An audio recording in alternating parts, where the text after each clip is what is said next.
Assalamualaikum Ustaz. Maaf setelah menunggu waktunya. Beberapa yang mau Lun tanyakan tentang pengambilan keputusan-keputusan yang mengutamakan kebajikan universal, Ustaz.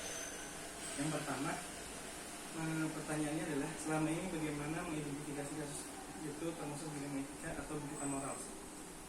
Jadi kita di Nurul Fikri ini pegangannya ada pada peraturan-peraturan. Yang pertama adalah peraturan agama atau nilai-nilai Islam. Yang kedua adalah nilai-nilai dari kebangsaan atau peraturan dari negara Indonesia.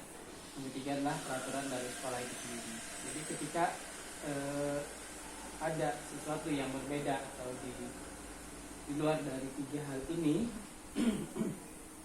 maka itu adalah dia melanggar sesuatu yang salah. Jadi seperti itu. Jadi kita memang patokannya pada peraturan. Baik, selama ini bagaimana menjalankan pengambilan keputusan untuk kasus-kasus di mana ada dua kepentingan di sekolah yang sama-sama mengandung unsur benar, sama-sama benar atau mengandung unsur dilema etika? Jadi ketika ada sesuatu pilihan, yang pilihan ini sebenarnya sama-sama benar saja. Kalau kita mengambil keputusannya melalui rapat, rapat atau yang biasanya kalau di sini kita biasa sering sebut dengan syuro. Misalnya contoh, anak-anak pulang cepat nih karena ujian. Lalu guru-guru pulang jam berapa? Sama-sama benar nih. Mau misalkan guru pulang cepat agar ya bisa lebih santai guru ya, atau pulang jam berapa tetap sore karena guru bisa membantu guru mengerjakan administrasi di sekolah. Ini sebenarnya dua-duanya benar saja. Tapi bagaimana kita mengambil menurut kita yang lebih baik maslahatnya dan kondisi saat itu, ini kita ambil kebijakannya melalui rapat ya, dan di rapat itu pun apa yang hasil keputusan rapat itu yang kita gunakan seperti itu. Berarti sudah termasuk langkah-langkah atau prosedur yang bisa diambil setelah untuk selama ini dijalankan lagi. Hal-hal apa saja selama ini Ustaz anggap efektif dalam mengambil keputusan pada kasus dilema etika? Jadi yang efektif itu memang menurut kita adalah melalui rapat tadi. Kenapa efektif? Karena ketika sesuatu ada pilihan ya, dilema etika ini, ketika kita mengambil sendiri keputusan itu, maka itu bisa jadi nanti ada unsur-unsur egoisme atau kehendak pribadi. Tapi ketika di hasil rapat ini kita musyawarahkan, ini kan sudah bahasanya beberapa orang yang memikir. Pastinya beberapa orang memikir ini kita mencari yang paling baik, seperti itu yang kita laksanakan. Seperti itu. Baik. Hal-hal apa saja yang merupakan tantangan dalam pengambilan keputusan pada kasus dilema etika? Jadi tantangannya ketika di rapat itu, karena kami rapat, jadi tantangannya adalah ketika rapat berbeda pendapat. Tapi ya di sini karena kita lewat rapat ya kembali lebih mudah. Jadi tantangannya tantangan itu berada di rapat saja. Tapi ketika itu suatu rapat hasil sudah dihasilkan di rapat, maka jalannya akan lebih mudah. Di dalam rapat setelah tantangannya muncul. Apakah Ustadz ada jadwal tertentu untuk menyelesaikan kasus dilema etika, ataukah Ustadz langsung menyelesaikan di tempat atau memiliki sebuah jadwal untuk menyelesaikannya? Prosedur seperti apa yang Ustadz jalankan? Jadi kita biasanya mengusahakan tidak mengambil keputusan secara langsung di tempat saat itu juga, itu sangat dihindari. Jadi alhamdulillah kita di sini ada jadwal rapat manajemen ya, dan kita ada dua. Kalau Lun pribadi kepala sekolah ada 2 kali rapat.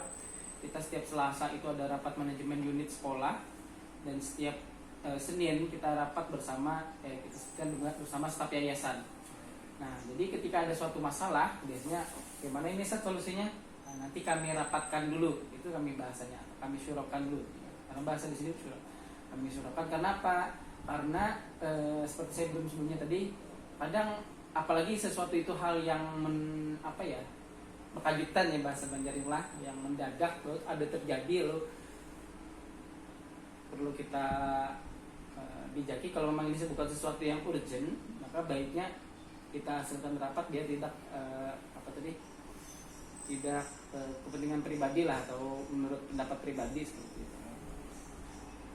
Baik, adakah seseorang atau faktor-faktor yang selama ini mempermudah atau membantu Ustaz dalam pengambilan keputusan dalam kasus dilema etika?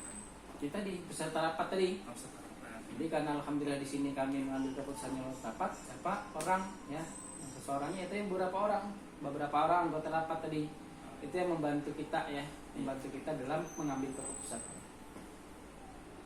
Di suruh manajemen setelah. Oke, di surah manajemen unit ataupun manajemen dengan staf yayasan. Terakhir Ustaz nih, dari semua yang telah disampaikan, pembelajaran apa yang Ustaz petik dari pengalaman Ustaz dalam mengambil keputusan dilema etika?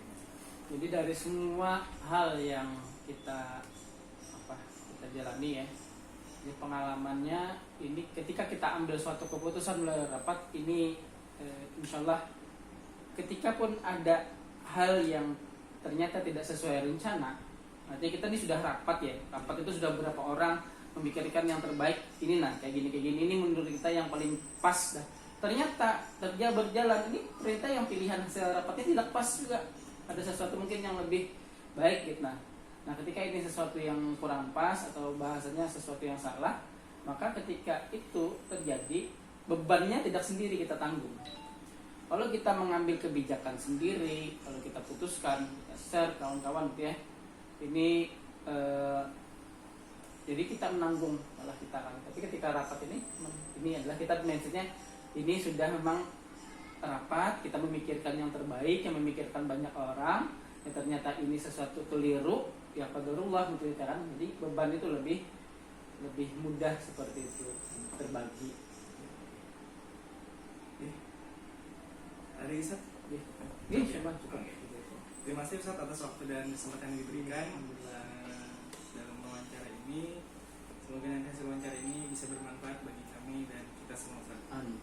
Terima kasih Ustaz. Assalamualaikum warahmatullahi wabarakatuh. Waalaikumsalam.